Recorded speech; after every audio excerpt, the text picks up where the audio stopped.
ტრამპმა გაამკაცრა ბრძოლა ისლამური სახელმწიფოს წინააღმდეგ, მას შემდეგ რაც ამერიკელმა სამხედროებმა ნიგერიის მთავრობის კოორდინაციით ქვეყნის ჩრდილო-აღმოსავლეთში 20-ზე მეტი ტერორისტი გაანადგურეს.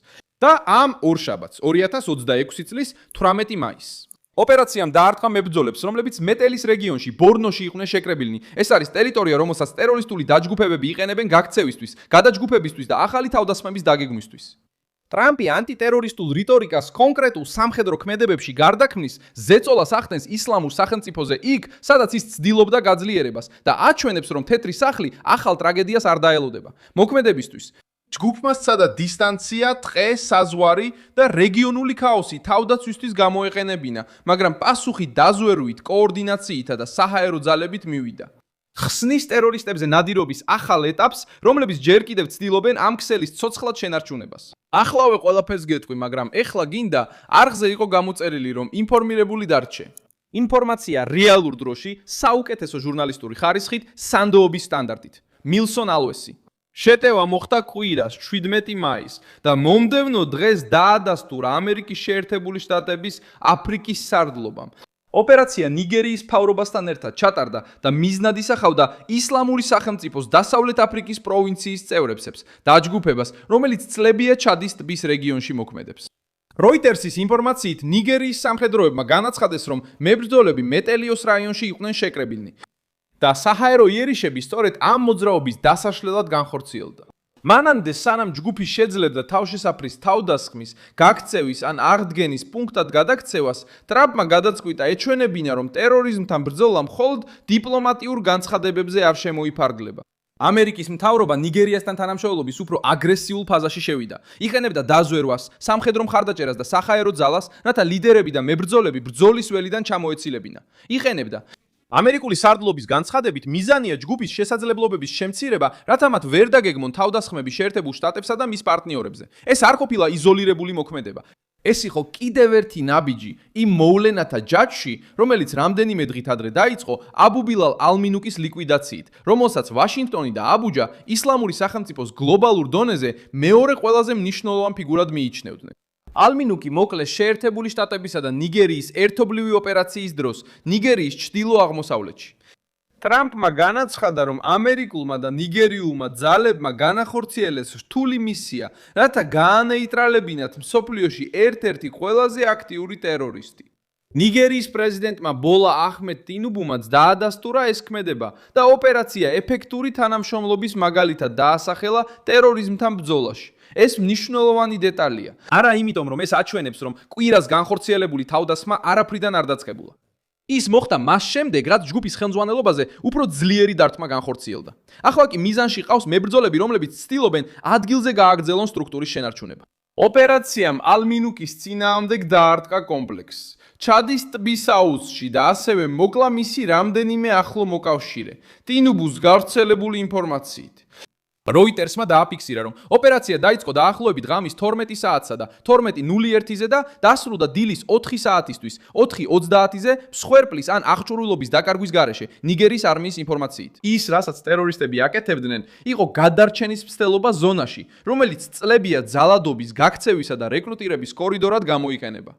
ბორნო ერთ-ერთი ყველაზე დაზარალებული რეგიონია ბოკო ჰარამისა და ისლამური სახელმწიფოს დასავლეთ აფრიკის პროვინციის ამბოხების შედეგად. რეგიონში ომმა უკვე ათასობით ადამიანი იმსხვერპლა და ახლობებით 2 მილიონი მცხოვრები იძულებით გადაადგილდა.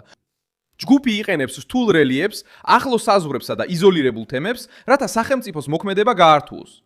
მაგრამ ეხლა სიტუაცია შეიცვალა, რადგან ვაშინგტონთან თანამშრომლობამ გაზარდა შესაძლებლობა, რომ მიზნები დროულად იქნეს აღმოჩენილი. თვალყური ადევნონ და დაარტყან მანამ, სანამ ისინი გაიფანტებიან. ისლამური სახელმწიფოსთვის შემაშფოთებელია ის, რომ აფრიკა ტერორიზმთან ბრძოლის რუკაზე პრიორიტეტად იქცა. როიტერსმა მოიყვანა აკლეიდის მონაცემები, რომლებიც აჩვენებს, რომ 2026 წლის პირველ 3 თვეში ისლამური სახელმწიფოს გლობალური აქტივობის 86% აფრიკაში იყო კონცენტრირებული. ეს მონაცემი ხელს უწყობს ახსნას, რატომ დაიწყო ტრამპმა ნიგერიის აღქმა არა როგორც შორეული პრობლემა, არამედ როგორც რეალური უსაფრთხოების ფრონტი. ჯგუფმა დაკარგა ძალა თავის ძველ ბაზებში, ახლო აღმოსავლეთში და სცადა გაფართოება აფრიკის იმ რეგიონებში, სადაც სახელმწიფო ნაკლებად იყო წარმოდგენილი. ამერიკის პასუხი იყო მეთვალყურეობის, კოორდინაციისა და პირდაპირ ცეცხლის გადატანა იქ, სადაც სტრუქტურა ცდილობდა ამოსუნთქვას. ალმინუკის სიკვდილს დიდი მნიშვნელობა აქვს, რადგან ის უბრალოდ კიდევ ერთი შეიარაღებული მებრძოლი არ იყო. Reuters-ის მიხედვით ის ხელმძღვანელობდა ალ-ფურკანის ოფისს, რომელიც დაკავშირებული იყო ისლამური სახელმწიფოს გლობალური საკითხების მართვასთან, მათ შორის ფინანსური კოორდინაციით. კოლინ სმითმა, გაეროს იმ გუნდის კოორდინატორმა, რომელიც ალ-ქაიდასა და ისლამურ სახელმწიფოს აკვირდება, Reuters განუცხადა, რომ მისი სიკვდილი მძიმე დარტყმა იყო ჯგუფისთვის და მათი აფრიკაზე ფოკუსის გადატანის გეგმისთვის. ეს ხსნის შემდგომი ოპერაციების სიჩქარეს, როდესაც ლიდერი ეცემა ქსელი ცდილობს გადაჯგუფებას. როდესაც თავდასხმები გრძელდება, ეს გადაჯგუფება ოპერაციულ პანიკად იქცევა. ამ თავდასხმებამდე ამერიკული ყოფნაც გაიზარდა. Reuters-მა დააფიქსირა, რომ ვაშინგტონმა გაგზავნა დრონები და დაახლოებით 200 სამხედრო მოსამსახურე ნიგერიის ძალებისათვის წვრთნისა და სადაზვერვო მხარდაჭერის მიზნით ისლამურ სახელმწიფოსა და ალ-ქაიდასთან დაკავშირებული ამბოხებების წინააღმდეგ დასავლეთ აფრიკაში. ოფიციალურად ნიგერიის ხელისუფლებამ ამ ყოფნას ასე მიუდგა, როგორც შესაძლებლობას. მაგრამ ბოლოდროინდელი ქმედებები აჩვენებს, რომ პარტნიორობა უფრო მკაცრ დონეზე გადავიდა. აშშ-ს აფრიკის სარდლობა უშუალოდ მუშაობს კამპანიაში ტერორისტული სამიზნეების წინააღმდეგ. ნიგერია ცდილობს აჩვენოს, რომ მხოლოდ მაყურებელი არ არის. სამხედრო სპიკერმა სამაელ აუობამ განაცხადა, რომ აშშ-სთან მჭიდრო კოორდინაციით ძალისხმევა გრძელდება ტერორისტული ქსელების დასაშლელად, მებრძოლების ბრძოლის ველიდან გამოსაყვანად და უსაფრთხო თავშესაფრის არმისაცემად სკოლების გახსნის ფარგლებში.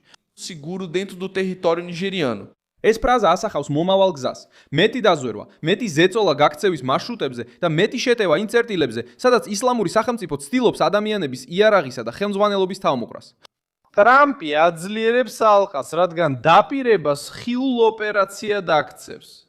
ნიგერიაში უსაფრთხოების გაკრიტიკებისა და ისლამისტი ექსტრემისტების წინააღმდეგ უფრო ძლიერი რეაქციის მოთხოვნის შემდეგ ამერიკის მთავრობა უფრო აქტიურად ჩაერთო აფრიკულ ქვეყანაში ისლამური სახელმწიფოს წინააღმდეგ ბრძოლაში. Associated Press-მა დააფიქსირა, რომ შეერთებულ შტატებსა და ნიგერიას შორის სამხედრო თანამშრომლობა წინ წავიდა, მას შემდეგ რაც დიპლომატიური დაძაბულობა გამოიწვია ამერიკული ბრალდებებმა რელიგიურ ძალადობაზე ქვეყანაში. ბრალდებები, რომლებიც ნიგერიის მთავრობამ უარყო. მიუხედავად ამ დაპირისპირებისა, სამხედრო პარტნიორობამ ძალა მოიპოვა და ახლა შედეგები უკვე ადგილზე ჩანს. მოვლენების განვითარებამ ისლამური სახელმწიფო რთულ მდგომარეობაში ჩააყენა. პირველ რიგში ჯგუფმა დაკარგა ალმინუკი, რომელიც ფინანსებთან, პროპაგანდასთან, სტრატეგიულ მიმართულებასა და საერთაშორისო კავშირში იყო ჩართული. შემდეგ მეტელიში 20-ზე მეტი მებრძოლი დაზარალდა.